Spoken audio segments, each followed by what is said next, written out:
عذر خواہی اور اظہار برات کے لیے آئے، اس کا عذر قبول کر لینا چاہیے، خواہ وہ صحیح کہہ رہا ہو یا غلط بیانی سے کام لے رہا ہو۔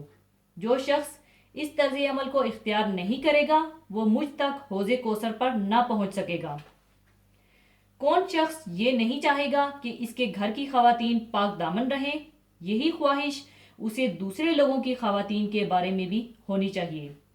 معاشرے کے لوگ اگر اس بنیادی بات کو ملحوظ رکھیں تو وہ دوسروں کی بہو بیٹیوں کی عزت و ناموس کے غارت گر نہیں بلکہ محافظ بن جائیں گے۔ اس سلسلے میں یہ بات بھی ہمیں پیش نظر رکھنے کی ضرورت ہے کہ جس طرح ہم چاہتے ہیں کہ ہماری عورتیں پاک دامن ہوں، اسی طرح ہماری عورتیں بھی چاہتی ہیں کہ انہیں اپنے مردوں پر پورا اعتماد اور بھروسہ ہو، ان کی نگاہیں ادھر ادھر بھٹکتی نہ پھرتی ہوں۔ آخر ان کے اس جائز مطالبوں کو کیوں نظر انداز کیا جا سکتا ہے؟ اسی طرح اگر ہم چاہتے ہیں کہ ہماری اولاد کا سلوک ہمارے ساتھ بہتر ہو، وہ نافرمان نہ ہو، وفادار اور فرمانبردار ہوں، تو پھر ہمیں خود اپنے والدین کے ساتھ نیک سلوک کرنا چاہیے۔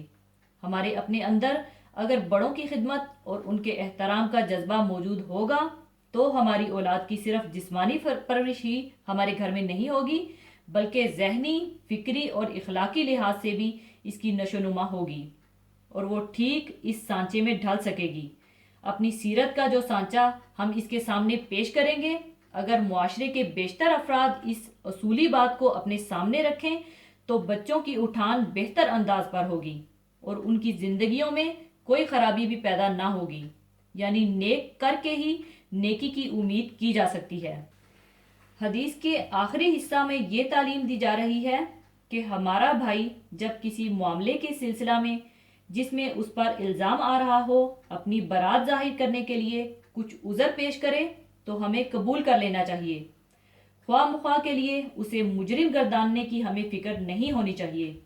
ہمیں اگر معلوم بھی ہو کہ اس کا عذر صحیح نہیں ہے اور وہ غلط بیانی سے کام لے رہا ہے تو بھی ہمارا ظرف اتنا کشادہ ہونا چاہیے کہ ہم اس کے عذر کو قبول کر لیں اور اسے ذلیل ہونے پر مجبور نہ کریں۔ اس کے بھرم کو بھی باقی رکھتے ہوئے جو اصلاح کی جائے گی وہ زیادہ کارگر ثابت ہوگی۔ بے آبروئی کے بعد شرم و حیا اٹھ جاتی ہے اور آدمی برائی اور گناہ کے کاموں میں بے باک ہو جاتا ہے۔ شرم و لحاظ برائی کی راہ میں ایک زبردست روک ہے۔ اسلام میں تو حد الامکان حدود کو بھی ٹالنے کی تعلیم دی گئی ہے۔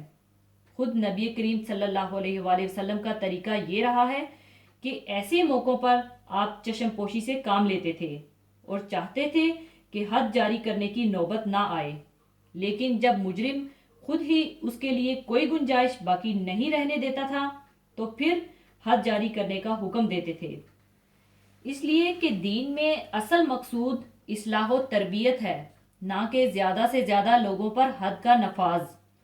رسول کریم صلی اللہ علیہ وآلہ وسلم فرماتے ہیں کہ جو اپنے بھائی کے عذر قبول نہیں کرتا تو پھر وہ میرے پاس حوض کوثر پر نہیں پہنچ سکتا۔ حوض کوثر خیر کثیر کا مظہر ہے، اس سے سیراب ہونے والے وہ ہوں گے جو سراپائے خیر ہوں گے۔ سراپائے خیر ہونے کے لیے اعلیٰ ظرفی لازم ہے، اس لیے حوض کوثر پر آپ سے ملاقات کرنے والے وہی لوگ ہوں گے جن کے یہاں کسی طرح کی تنگی نہیں پائی جاتی ہو، نہ فکر و احساس کے لحاظ سے وہ پست ہوں گے اور نہ کریمانہ اوصاف کے اعتبار سے ان کا دامن تنگ ہوگا۔